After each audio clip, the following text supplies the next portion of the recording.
Another story I heard about myself. This one happened in high school. We had this teacher in high school whose kid went to our high school. His name was Mr. McNamara, and his son Jake McNamara went to our high school. He was a sophomore when I was a senior, so he was 2 years behind me.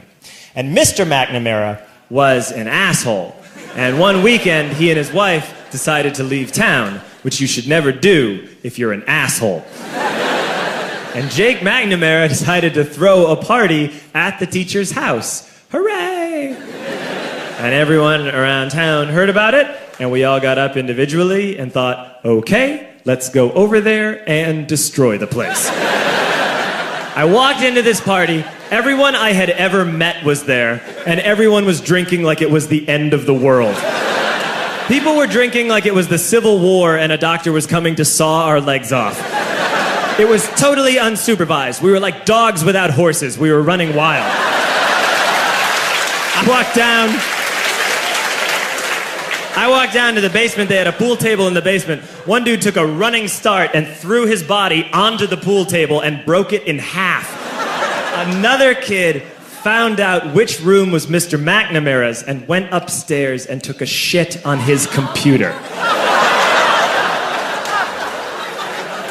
So the party was going great. I'm standing in the basement and I'm holding a red cup. You've seen movies. And I'm standing there and I'm holding a red cup and I'm starting to black out. And I guess someone said like, something, something, police. And in a brilliant moment of word association, I yelled, fuck the police! Fuck the police!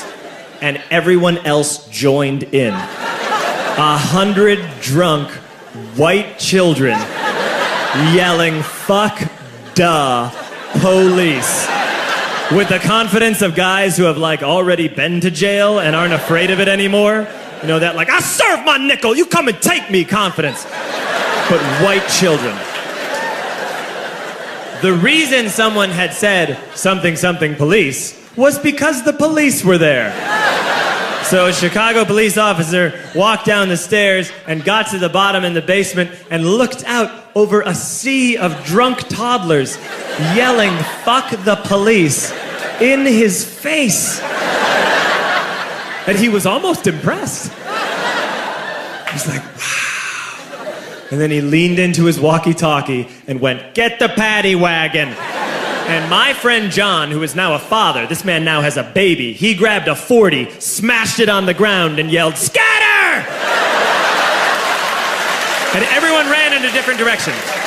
We all ran in different directions. It was like that scene in Ratatouille when the humans come in the kitchen and all the rats go in different ways. We all ran in different directions. I ran into the laundry room and I jumped up on the washing machine and I crawled out through a window into the backyard, and now I'm running through the backyard and there was this big chain link fence and I thought, I've never climbed a fence that high before. And then I woke up at home.